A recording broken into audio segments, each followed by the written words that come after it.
রসুল সর্বশেষ নবী। আল্লাহ রসুল সাল্লাল্লাহু আলাইহি ওয়াসাল্লাম সর্বশ্রেষ্ঠ নবী, সাদিকুল মাসদুক, যিনি জীবনে কখনো মিথ্যা বলার দূরের কথা মিথ্যা তাসাউরও করে নাই।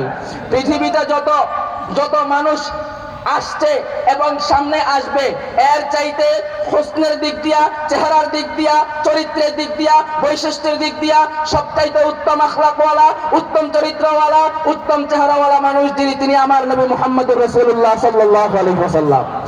এরপরেও দেখা যায় আমাদের বাংলাদেশের মধ্যে বিভিন্ন সময়ে নাস্তিক মুরতাদার কুলাঙ্গাররা আমাদের নবী মুহাম্মদুর রাসূলুল্লাহ সাল্লাল্লাহু আলাইহি ওয়াসাল্লামের শানে কটূক্তি করে, আমাদের নবী মুহাম্মদুর রাসূলুল্লাহ সাল্লাল্লাহু আলাইহি ওয়াসাল্লামকে নিয়ে ব্যঙ্গ করে, আমাদের নবী মুহাম্মদুর রাসূলুল্লাহ সাল্লাল্লাহু আলাইহি ওয়াসাল্লামকে বিভিন্ন ধরনের গালাগালি করে, আমাদের নবী মুহাম্মদুর রাসূলুল্লাহ সাল্লাল্লাহু আলাইহি ওয়াসাল্লাম তার পরিবারবর্গকে নিয়ে বিভিন্ন ধরনের কুৎসা রটনা করে।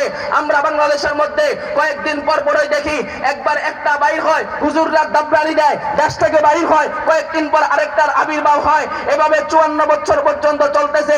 কেন চলতেছে? কারণ আমার বাংলাদেশের মধ্যে বঙ্গবন্ধু শেখ মুজিবুর রহমানকে গালি দিলে তার পর্যাপ্ত বিচার করার আইন থাকলেও বিশ্বনবী মুহাম্মদুর রাসূলুল্লাহ সাল্লাল্লাহু আলাইহি ওয়াসাল্লামকে যদি কেউ কটূক্তি করে, গালি দেয়, তাদেরকে পর্যাপ্ত শায়েস্তা করার জন্য কোনো আইন বাংলাদেশের সংবিধানে নাই।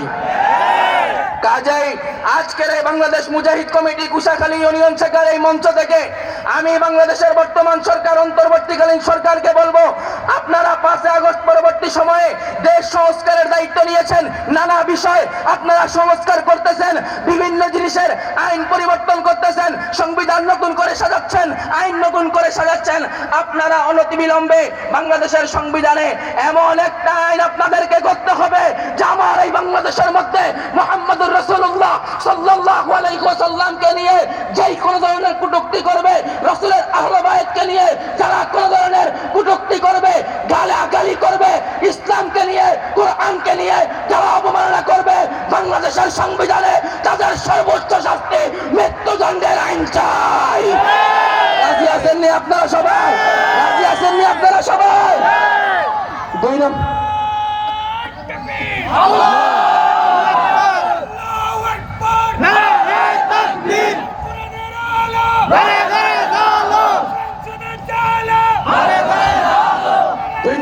বৈশিষ্ট্য বলেছিলাম, আমাদের নবী মুহাম্মদুর রাসূলুল্লাহ সাল্লাল্লাহু আলাইহি ওয়াসাল্লাম সর্বশেষ নবী। এটা মানেন তো আপনারা? বিশ্বাস করেন তো আপনারা? আল্লাহ রাসূল সাল্লাল্লাহু আলাইহি ওয়াসাল্লামের পরে আর কোন নবী আসবে না। রাসূল আকরাম সাল্লাল্লাহু আলাইহি ওয়াসাল্লাম বলেছেন, আনা খাতামুন নবিয়্যিন লা নবিয়্যা বাদি, আমি শেষ নবী, আমার পরে আর কোন নবী আসবে না। রাসূলুল্লাহ সাল্লাল্লাহু আলাইহি ওয়াসাল্লাম বলেছেন, লাউ কানা বাদি নবিয়্যান লাকানা উমর, আমার পরে যদি কোন নবী হতো হযরত ওমর ইবনুল খাত্তাব নবী হইতো। ওমর ইবনুল খাত্তাব কি নবী হইছে? বুঝা গেল কিয়ামত পর্যন্ত আর কোন নবী আসবে না, আর কোন নবী আসবে না। এটা আমাদের মুসলমান হিসাবে আমাদের সবাইকে মানতে হবে, বিশ্বাস করতে হবে। যদি কেউ মুহাম্মদুর রাসূলুল্লাহ সাল্লাল্লাহু আলাইহি ওয়াসাল্লামের পরিবর্তে অন্য কাউকে শেষ নবী হিসাবে মেনে ইসলামের পরিষ্কার ফতোয়া, সে কাফের।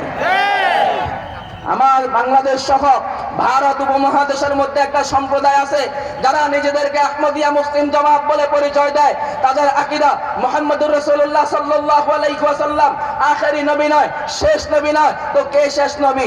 ভারতের গোলাম আহমদ কাদিয়ানী। নাউযুবিল্লাহ। আপনারা কখনো এই কথা শুনেন নাই? এই আলাপ শুনেন নাই?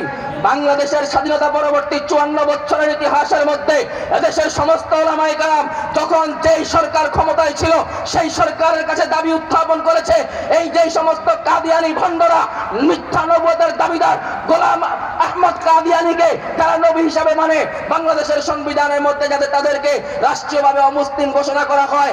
আমরা বাংলাদেশের 54 বছরের ইতিহাসে বহু শাসকের শাসনামল আমরা দেখেছি।